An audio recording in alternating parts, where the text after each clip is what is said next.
Time to do something different. Hey, dorks, let's do something a little bit nerdy. So, I'm a big fan of The Legend of Zelda. I don't think I'm impressing anyone by saying that. It's a pretty common thing. I like it a lot. And Breath of the Wild is so good. It's so good. From the visuals, to the formatting, to the gameplay, and the character design, I am real happy with it.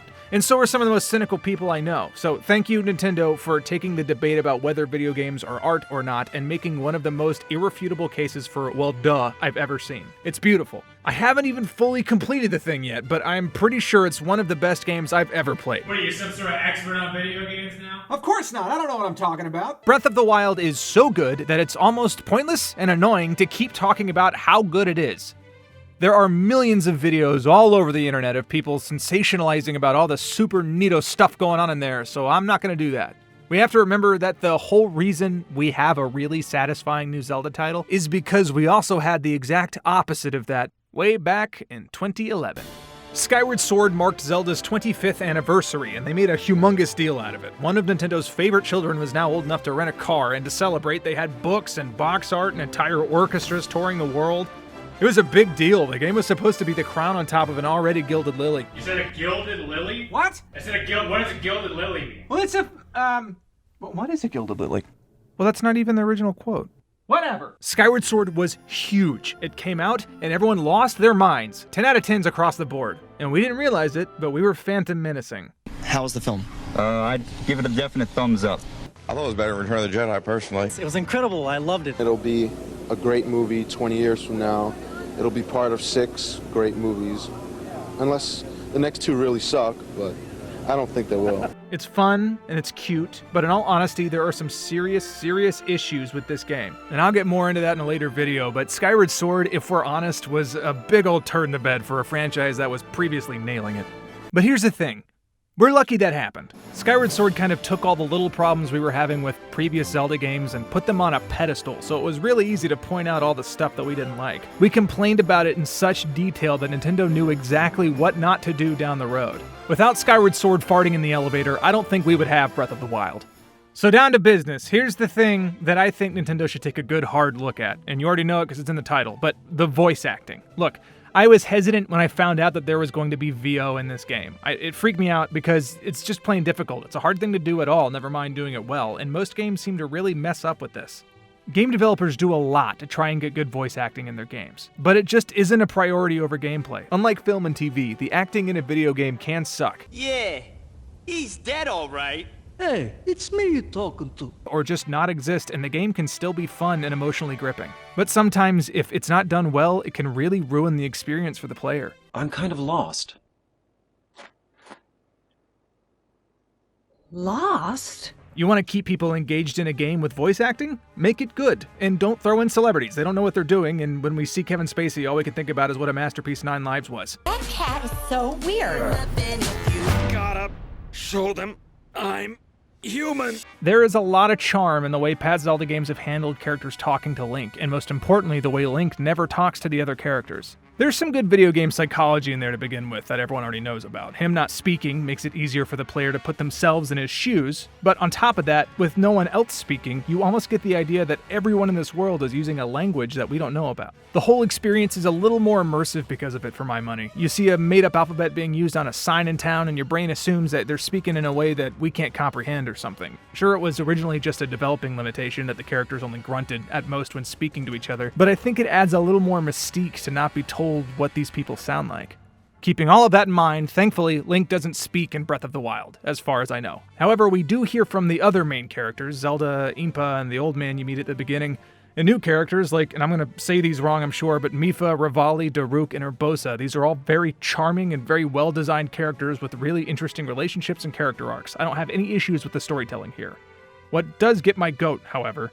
Well, hang on. Where does get my goat come from? Why do we say that? Huh? The phrase get my goat. Get your what? Goat. G-O-A-T, goat. Why would I know? I don't know. Look it up. Oh, huh. What does get my goat, however, is some of the English voice acting. I've compared some of the Japanese voices to the American voices, and a lot of the time I feel like the Japanese fit their characters a little bit better than they do over here.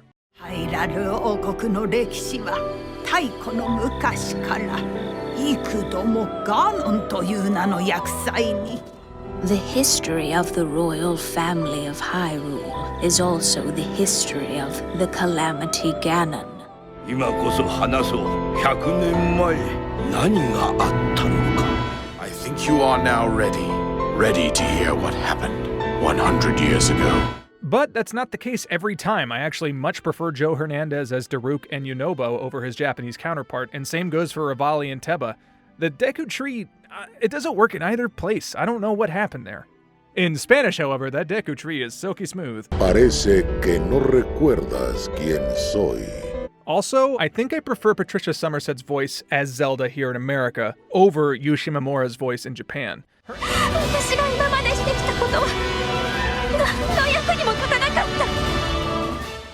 I've done up until now, it was all for nothing. Her accent, we'll get into that in a second, but she's got a lovely voice. It sounds great.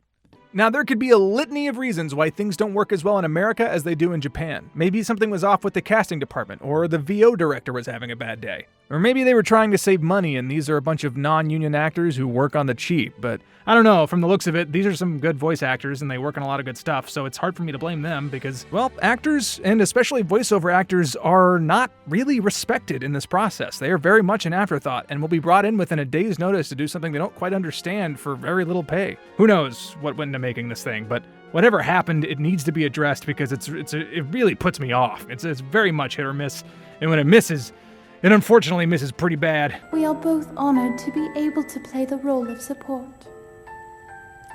We'll annihilate Ganon together. There's a lot of inconsistency here, for one thing. Zelda, the old man, and the Zoras sound pretty British some of the time, but then it really seems like almost everyone else has American English accents. I say almost because I'm not really sure where Riju thinks she's from. Yet another traveler. How did you get in here? Unfortunately, I cannot appease Naboris on my own. Thematically, I'm not sure I'm a big fan of this. I don't know what it is. Maybe it's because I'm American and I grew up watching Lord of the Rings, but I really feel like European accents, and specifically those from the England, Ireland, and Scotland areas, just sell fantasy better. The thing is, though, I would prefer someone who is American or Canadian to speak in their native accents in this case, because it is painfully obvious that Zelda, Sidon, Mipha, and the old man are just not English. And I'm sorry, but these are just not good British accents. I'm no expert, but you could just feel it. Actually, you know what? Let's see where these people are from. Okay, Brooklyn, Michigan, Nevada. It's not really. Well, there it is. And I'm not trying to take a dump on them. But having these accents next to an entire cast of people who all sound like they are natively from Middle America just kind of sets them apart in a negative way to me. Their readings sound stressed and uninspired, and I think it's because they're focusing on the accents. I mean, good for them for trying. It's a very hard thing to do, and I doubt they had much time to prepare before they went in the recording booth. But I just wish that they had gone with actors who were actually British if they wanted them to sound like it. What I wish they had done is what Game of Thrones did. The attention to detail in the show is very important. For the uninitiated, the different regions in Westeros, where the show takes place, have different specific accents. Folks in Winterfell up north tend to speak in a northern English accent, whereas the wealthy Lannisters at Casterly Rock, southwest of there, are more posh. It tells a story. It's not just thematically appropriate, it's specific and unconsciously shows the audience who these people are, with not just what they say, but how they say it. Breath of the Wild could have really done something special here by splitting up the world this way. You could keep Hyrule Castle and the surrounding townsfolk in the center of the map very posh, make the Rito Welsh, the Gorons could have been Scottish. It might have been a really cool way to make the world feel even bigger than it already feels. My other big problem with the voices is what I'm going to call aging. There's a couple people in here who have no business playing characters as old as they are. The old man and Impa in particular, who are very, very important characters, And very, very old. are obviously voiced by people who are in their 30s at the oldest.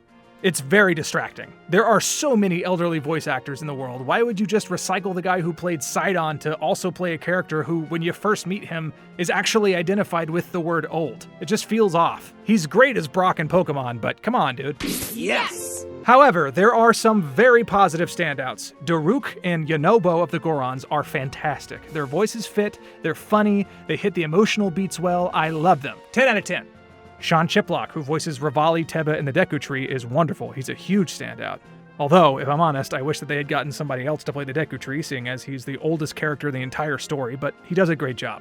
There are an overwhelming amount of reasons to love this game. The voice acting will not ruin it for you, even if you absolutely hate it. But I doubt you will, because there is so much to love about this game, even in the stuff that's not 100% perfect. And let me be very clear right now, my goal with this video is absolutely not to insult the actors or invalidate any of the hard work that they definitely put into this thing. Even at its worst, it's incredible. I am just of the belief that there is a lot of value in constructive criticism, so that's why this video exists. I was feeling something, and what's the internet for if not for shouting into the void? Anyway, thank you so much for watching. If you're still around, I hope you enjoyed it. We're still figuring out what this channel is here on Super Stopgap, so if you like this sort of thing and want to see more of it, why not subscribe and see what's going on down the road? Hopefully we'll have more stuff like this, and hopefully you like it. If not, oh well. Alright, I am no good at saying goodbye, so I'm just going to walk out of this closet and take a nap. See you later.